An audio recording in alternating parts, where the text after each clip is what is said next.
ધનવાન બનવું એ ગુન્હો નથી, પણ ધનવાન બન્યા પછી પ્રભુને ભૂલી જવા એ ગુન્હો છે. પૂજ્ય શ્રી પ્રફુલ્લભાઈ શુકલ. નારગોલમાં ભંડારી સમાજ દ્વારા આયોજિત વિશ્વવિખ્યાત સુપ્રસિદ્ધ કથાકાર પૂજ્ય શ્રી પ્રફુલ્લભાઈ શુકલની શ્રી શિવ મહાપુરાણ કથામાં આજે શ્રી શૈલમમાં આવેલ બીજું જ્યોતિર્લિંગ શ્રી મલ્લિકાર્જુન અને મધ્યપ્રદેશના ઉજ્જૈન સ્થિત શ્રી મહાકાલેશ્વર જ્યોતિર્લિંગ કથાનું સવિસ્તાર વર્ણન કરીને પૂજા કરવામાં આવી હતી. આ પૂર્વે બીજા દિવસનો દશાંશ યજ્ઞ સંપન્ન રહ્યો હતો. શ્રી ભરતભાઈ ડાહ્યાભાઈ પટેલ અને એમના પરિવાર દ્વારા જ્યોતિર્લિંગ પૂજા અને પોથી તેમજ વ્યાસ પૂજન કરવામાં આવ્યું હતું. વ્યાસપીઠ પરથી સમર્થ વક્તા પૂજ્ય શ્રી પ્રફુલ્લભાઈ શુક્લે કહ્યું હતું કે શિવ દયાળુ દેવ છે, બધાના ઉપર કૃપા કરે છે. એની કૃપાથી જ જીવ ધનવાન થાય છે. ધનવાન બનવું એ ગુન્હો નથી, પણ ધનવાન બન્યા પછી પ્રભુને ભૂલી જવા એ ગુન્હો છે. એટલે જ તાંડવ સ્તોત્રમાં રાવણે માગ્યું છે, લક્ષ્મીમ સદૈવ સુમુખીમ દદાતી શંભુ. બીજાને આંસુ પડાવે એ જીવ અને બીજાના આંસુ લૂછે એ શિવ. ભગવાન મહાદેવ એ કરુણાના અવતાર છે. આ સંસારમાં અવૃદાની આશુતોષ શિવ છે. શિવ નામથી પાપ બળે છે. શ્રી કૃષ્ણ નામ મનનું આકર્ષણ કરે છે. શ્રીરામ નામ શાંતિ આપે છે. ધનવાન બનવું ગુનો નથી, પણ ધનવાન બન્યા પછી શ્રીહરિને ભૂલી જવું એ ગુનો છે.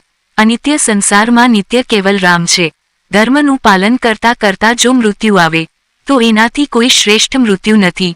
12 જ્યોતિર્લિંગના જો કોઈ અધિપતિ હોય તો એ ભગવાન મહાકાલ છે. આ માઇકલ જેક્સનનો દેશ નથી, આ મહાવીર હનુમાનજીનો દેશ છે. આજે ભગવાન શ્રી મહાકાલ અને શ્રી મલ્લિકાર્જુન મહાદેવનું વિશેષ પૂજન અર્ચન કરવામાં આવ્યું હતું. વિદ્વાન આચાર્ય શ્રી હિતેશભાઈ દવે અને વિદ્વાન શ્રી કિશન દવે દ્વારા રુદ્રીના વેદ મંત્રોચ્ચાર કરવામાં આવ્યા હતા. આજે કથામાં શ્રી રાજાભાઈ ભરવાડ, શ્રી વિહાભાઈ ભગત અને મહેમાનો પધાર્યા હતા, જેમનું સ્વાગત આયોજકો દ્વારા કરવામાં આવ્યું હતું. આવતીકાલે કથામાં શિવ પાર્વતી વિવાહની કથાનું વર્ણન થશે, જેમાં શ્રી રાકેશભાઈ ભંડારીમાં પાર્વતીના પક્ષે રહીને કન્યાદાન કરશે, જ્યારે શ્રીમતી જયશ્રીબેન યોગેશાઠભાઈ શુક્લ ભગવાન મહાદેવની જાન લઈને પધારશે, જેની તૈયારીઓ શ્રી યતીનભાઈ ભંડારી અને ભંડારી સમાજ નારગોલ દ્વારા થઈ રહી છે. પ્રસ્તુતિ અભિનવ સુરત ન્યૂઝ ચેનલ. એડિટર પ્રકાશ પટેલ, સુરત.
Shiva